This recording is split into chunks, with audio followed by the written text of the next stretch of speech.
Folks, yesterday I was in Prairie View, Texas, covering a news conference from the Prairie View A&M Alumni Association. You might remember the letter we read where Dr. Ruth Simmons resigned as president of Prairie View before she was to officially retire. Well, she's had a number of interviews and has had some choice words for the Texas A&M Board of Regents and has actually called on Prairie View alumni and its students to step up and demand more to ensure that university is protected as it relates to its mission of educating black students. Well, the alumni and students gathered yesterday in the Memorial Student Center to announce a series of items they want from Texas A&M Board of Regents, including demands from the governor of Texas, Republican Greg Abbott, to appoint a Prairie View graduate to the Board of Regents. They've never had a PD graduate on the Texas A&M Board of Regents in its history. Here is some of that news conference.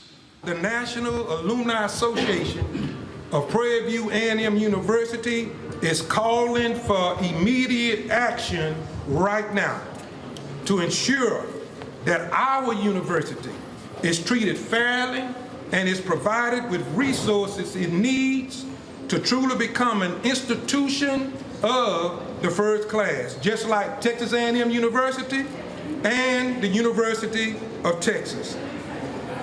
Towards this goal, the National Alumni Association of Prairie View A&M University will be creating a sesquicentennial commission to study the matter of Prairie View A&M University succeeding, separating from the Texas A&M University system as a potential step in the right direction. Right.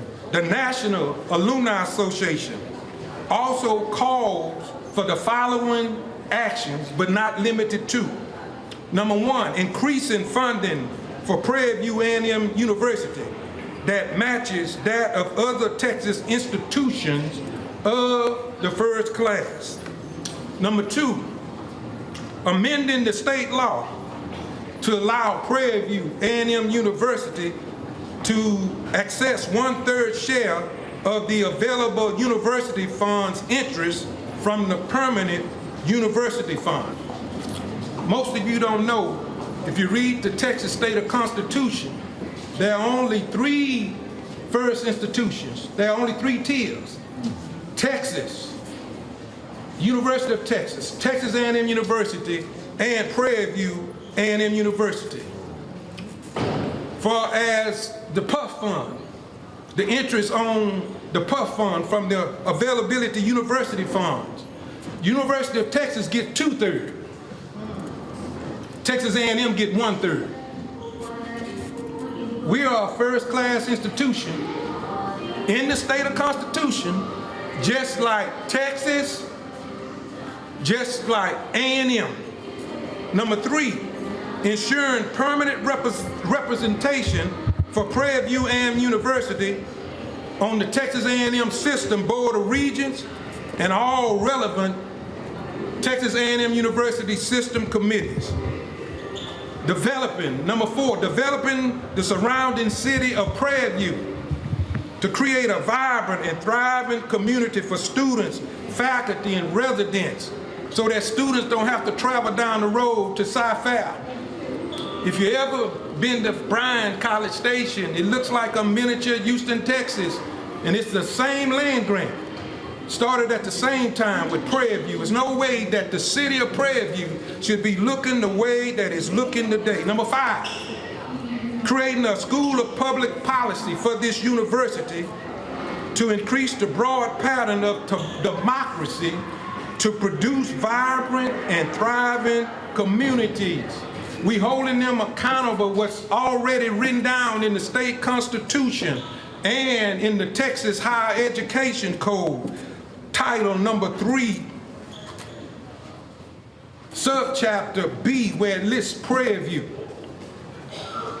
Number 6, investing in research and faculty development programs at Prairie View A&M University to promote innovation and technological advancement. Number 7, fulfilling outstanding programmatic and building commitments fully funding the state-of-the-art facility that can host the Texas Institute of the Preservation of History and Culture of our university, and the establishment of a full-service and nationally significant African American Museum of Texas at Prairie View A&M University that is already called out in the Higher Education Code. Number 8, implementing a juvenile crime prevention center in all Texas counties to receive agency status. Establishing a fully accredited medical school here at the university to prepare students for entry to medical professions. Yes.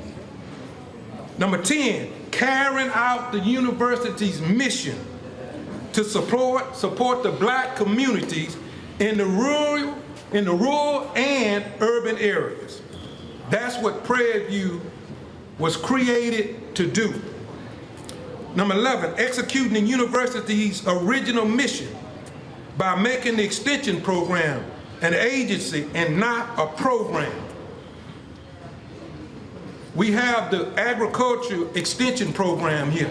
It should be an agency. If you're an agency, you can receive money through the government, allowing us to be in every county in the state. Number 12, and they're not limited to these actionable items, making Prairie View A&M University a Sea Grant, a Space Grant, and a technology institution of the first class. It amazed me, Texas A&M started at a land grant, but now they are Sea Grant. They are Space Grant. Well, Prairie View is a first class institution also. We are a flagship institution just like them. PWIs, they got started in 1862, and perhaps Frank gonna correct me if I get it wrong, but they started in 1862 as a land grant. They're getting their money. They're getting their money. I think that the federal government gave Texas A&M $50 million, where the state of Texas gave them $196 million. And so we as alums, we have to stay focused. I challenge you, go read the Texas State Constitution. Go read Title III of Higher Education. Everything that we're trying to hold them accountable is already written down. But we have not, I'm talking about the National Alumni Association, been in existence for 121 years. We have not addressed this from a political standpoint. Now is the time.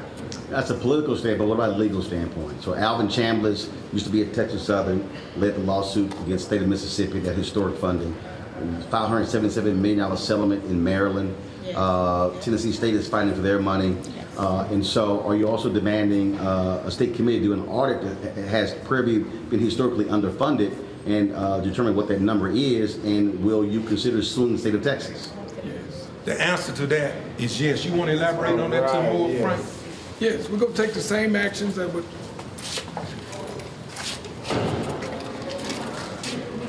Yes, the national. And close to watching, so state your name. My name is Frank Jackson. I serve as a government relations officer with the National Alumni Association. Go ahead.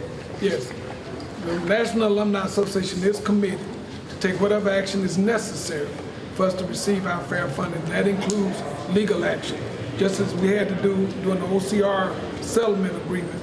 And that yielded some returns on that action, but we need to go further and demand what we need to do. When we take this kind of legal action, we seem to get people's attention, and we start getting what's rightfully due for these students here at this great university.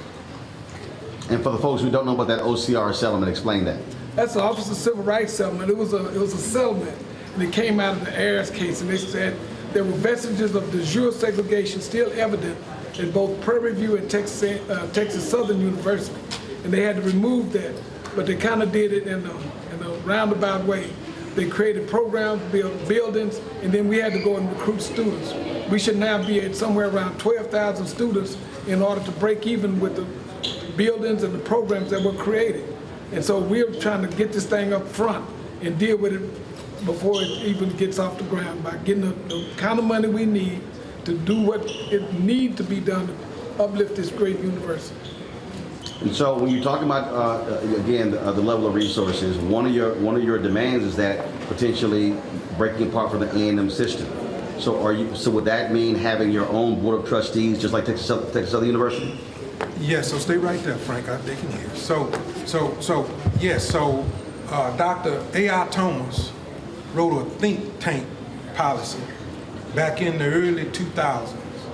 And the goal is that we're gonna pull all the brightest minds of Prairie View that produces productive people, and we're gonna do a think tank, and we're gonna look at the advantage and the disadvantage of staying in the A&M system, okay? You gotta look at the advantages and disadvantages of staying in the Texas A&M system. If we find out that the disadvantages outweigh the advantages, that's when legal pursuit will start. And we'll put together a plan on how we're gonna separate from the system. The governor appoints the board of regents. Correct. Have y'all communicated to the governor in his office about appointing a Prairie View A&M graduate to the board of regents? And so we have legislators like Boris Miles, Ron Reynolds, Jarvis Johnson, Senator Ross West trying to set up a meeting with the governor. This is, if you remember the plan, those of you that attended the town hall meeting, number one was to meet with the chancellor. And that was very important because the students was concerned that Ruth was not going to be at the commencement. So that was a win-win situation. Remember, number two was the state of Texas. That's the governor. And so we're working at it. Number three is the PUF fund, UTEMCO, okay? In which the board of directors are made up, the University of Texas and Texas A&M. And last but not least, that think tank to come up with the advantages and disadvantages and find out, does it make sense to stay under the system? Obviously, Dr. Simmons, her letter, she called on Prairie View alumni and students to actually stand up and fight on behalf of the university. Moving forward, will you stay in contact with her to help shape and form this since she's no longer be affiliated with the university? So I want to share with everyone, Dr. Ruth the Truth is fully engaged. That's all I'm going to tell you. That's all I want to say. Dr. Ruth the Truth is fully engaged. Folks, if you want to see the full news conference, simply go to the Black Star Network app or go to our YouTube channel. You can see the entire news conference. I'm going to quickly go to our panel to get their thoughts. Matt, I want to start with you. This is the thing that, look, they're making some demands. Ruth Simmons, in her letter, people actually read her letter, she told the folks, the alumni and the students, fight for your university to do what's right. And she has been very clear of what needs to happen. And so this is also something every graduate of a historically black college university that is a state school is going to have to understand, especially with Republicans controlling the legislature and the governor's mansion in the South, where many of our schools are located. I'm with you. Lawsuit. I think they need to go further. I loved how they had it set up. I read the Constitution as they were talking, or as you were playing that clip.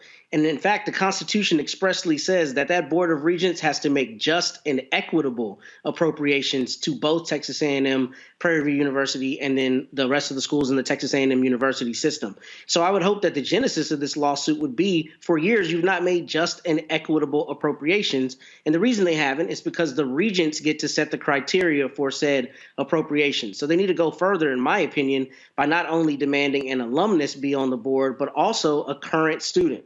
When I was at Howard, we had the undergraduate trustee, and that person went in there and fought for the current students. So PV is currently in the trust of those current students, and I think they need to have representation there as well. I have no illusions that Greg Abbott and his cronies will either not listen or make it very difficult for this to happen. But in the state of Texas, as you well know, Roland, our public universities have a great deal of money that they pull from that PUF fund. And the idea that the Constitution expressly codifies PV as a, quote, first-class educational institution, but they're not getting first-class funding is per se a violation of the Constitution, if you ask me. And I hope that they get not only a board of regents for themselves for the purpose of local governance, but I hope that they get their fair share of the PUF fund so that a lot of those things that these brothers were asking for can come through. Kelly, look, we saw what happened with the lawsuit in Maryland. It took 13 years, let's be real clear. But the bottom line is it resulted in a $577 million settlement. I mentioned the one in Mississippi. Look, sometimes you got to have a legal strategy plus a political strategy plus a protest strategy. Real quick. Absolutely. I was actually about to allude to the Maryland lawsuit. It is necessary for HBCU's voices to be heard, especially in situations in which you have to get some kind of state funding in order to survive. And especially when there is evidence of, quite frankly, de jure segregation between the PWIs and the HBCUs in whatever system they are within. So in Maryland's case, even though they got that huge settlement, in the grand scheme of things, it's actually considerably lower than what they actually asked for. That would actually make the HBCUs in Maryland, there are 4 of them, equitable to the PWIs in the state. I hope that Texas has a more favorable outcome in that it is true equity between all the institutions within that university system, because at the end of the day, it's not about egos. It's not about, power and politics. It should be about the students who are attending these institutions and what quality of education they're going to receive at the end of the day. Mike, about 30 seconds, go. Hey, I'm down with PLP, political, legal, and protest. They all come together. And what a lot of the protesters have to understand is your protest and agenda could get pushed a lot farther and a lot more can get accomplished if you vote the right people in the office to protest against. This all works together. All right, folks, back to our Roland Mark Unfiltered video in just one moment. When you talk about blackness and what happens in black culture, we're about covering these things that matter to us, speaking to our issues and concerns. This is a genuine people-powered movement. There's a lot of stuff that we're not getting. You get it, and you spread the word. We wish to plead our own cause. Too long have others spoken for us. We cannot tell our own story if we can't pay for it. This is about covering us. Invest in black-owned media. Your dollars matter. We don't have to keep asking them to cover our stuff. So please support us in what we do, folks. We want to hit 2,000 people, $50 this month, raise $100,000. We're behind 100,000, so we want to hit that. Y'all money makes this possible. Check some money orders. Go to P.O. Box 57196, Washington, D.C. 20037-0196. The Cash App is $RM Unfiltered. PayPal is R Martin Unfiltered. Venmo is RM Unfiltered. Zelle is Roland at RolandSMartin.com.